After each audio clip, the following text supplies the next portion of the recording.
اكتشاف الذات، يرتكز ايضا على اكتشاف قدراتهم المهاريه في لعبه كره القدم. يستعد اللاعب المتميز ياسين ادمام من امام الحارس العملاق اوتشيك. ياسين ادمام واوتشيك. ياسين بابا جول. انت ياسين يسجل الهدف الاول للمنتخب المغربي وينفذ ويسجل الرميه الاولى. الرميه الثانيه ستكون فرنسيه. مايكل برانسيس في تنفيذ هذه الرميه من امام الحارس وليد حسبي. جول. قوه في التسديد هنا رائعه جدا. طبعا اختار زاويه وسددها بالقوه اللازمه حتى على الجهه اليسرى. طبعا يستعد لتنفيذ الرميه الثانيه لصالح المنتخب المغربي.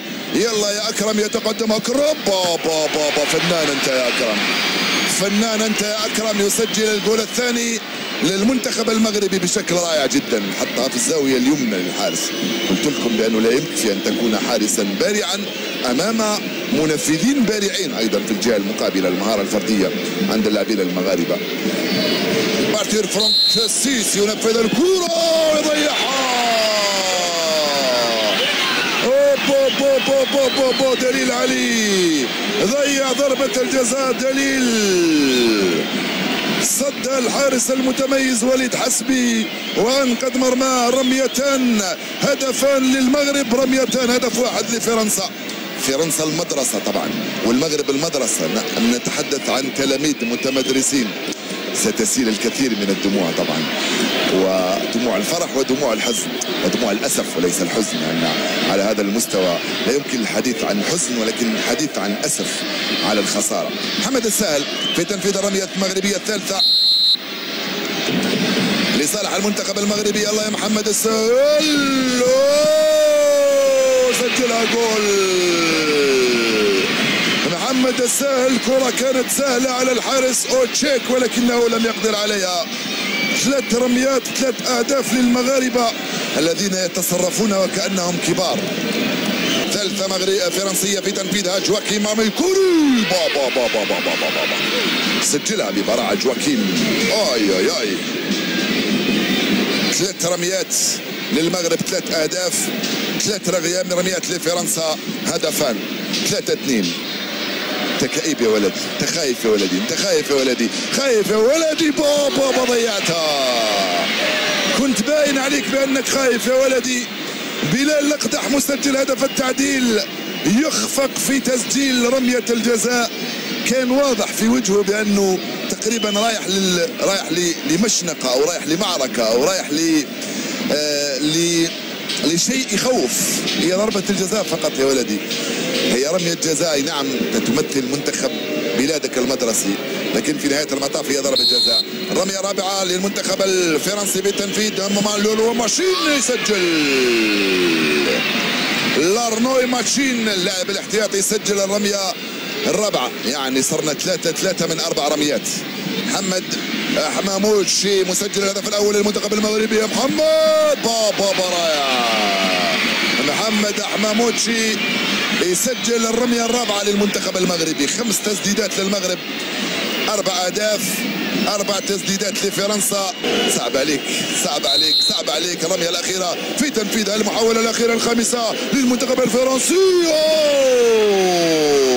الهدف الرابع من الرمية الخامسة كان ليليون رايو هو الذي سجل الرمية. سنذهب إلى الرميات الإضافية.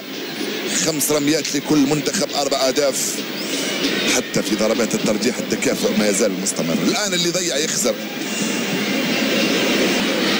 للمنتخب المغربي الآن في التنفيذ يحيى الوكادي. يا يحيى سجلها جول. يحيى الوكادي سجل الرمية الخامسة للمنتخب المغربي. عناصر منتخب المغرب اللي تلعب باليسرى رميتها رائعة جدا وصعبة على حارس المرمى تونجي اوتشيك الذي ابدع في المباراة ولم يبدع في ضربات الترجيح. قلت لكم بانه ان تكون حارسا متميزا هذا لا يعني بانك قد تصد كل ضربات الترجيح. اذا ضيعها المنتخب المغربي الفرنسي يتوج المنتخب المغربي باللقب. الرمية السادسة للمنتخب الفرنسي. سجلها جول ببراعة اللاعب إيغور بور. 5-5 في النتيجة. في تنفيذ هذه الرمية يا عمر. سجلتها يا عمر، سجلها يا عمر، لم يقدر عليها تونجي كوتشيك. ارتمى معاها في المكان اللازم. هذا اللي راهو جاي الولد الصغير هذا، جاي خجلان وجاي خايف. هو يحاول يعطي الانطباع بانه جاي واثق من نفسه. اعطيونا صورة وجهه نشوف اذا كان فعلا واثق من نفسه ام خجلان وخايف.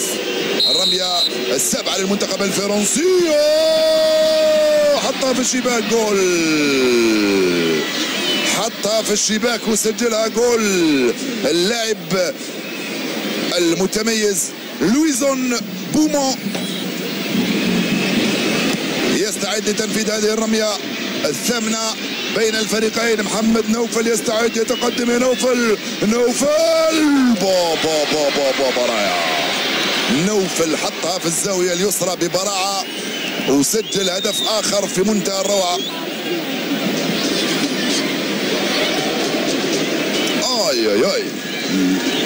حارس أكابر ما يمسكش التسديدة مثل هذه.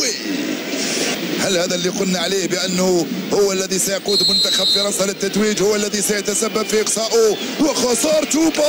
سجلها جول، سجلها اللاعب تونجي أوتشيك. 7-7 في النتيجة. هل بقي من ينفذ؟ الحارس هو الذي سيتولى تنفيذ هذه الرمية. الحارس وليد حسبي يستعيد. وليد، يلا يا وليد، يسدد وليد، سجلها وليد، سجلها وليد. الآن كل اللاعبين المغاربة نفذوا ضربات الترجيح. في وقت ما زال من الفرنسيين من اللاعبين الاحتياطيين أيضا نفذوا، كلهم اللي كانوا موجودين.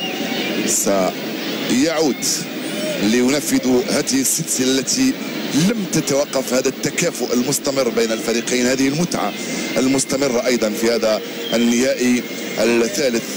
طبعا كل ما سجل اللاعبين أهدافهم ورميات الترجيح كل ما ازدادت المتعة. التنفيذ هنا من قبل ليليان رايو، يسجل، أو ويليام ميكيل بريسيس. طبعا رميته الثانية سجلها، هاي المرة الثانية اللي عاود يسجل فيها. هل ستتوقف هذه الضربات أم أننا سنستمر؟ 9 ضربات لحد الآن، 8 لكل منتخب. يتقدم أكرم خويتسي بالبراعة، يحطها على الجهة اليمنى. قمت بما يجب عليك وأكثر يا أكرم. الرمية الفرنسية الآن في تنفيذها دليل علي. الرمية الثانية لدليل، رائع كان منذ حين أكرم الخويتسي، رائع أيضا دليل علي. يسجل هدفين في هذه البطولة، يسجل رميتي الجزاء اللتين نفذهما. يأتي دور الصغير الآخر ياسين أدمام.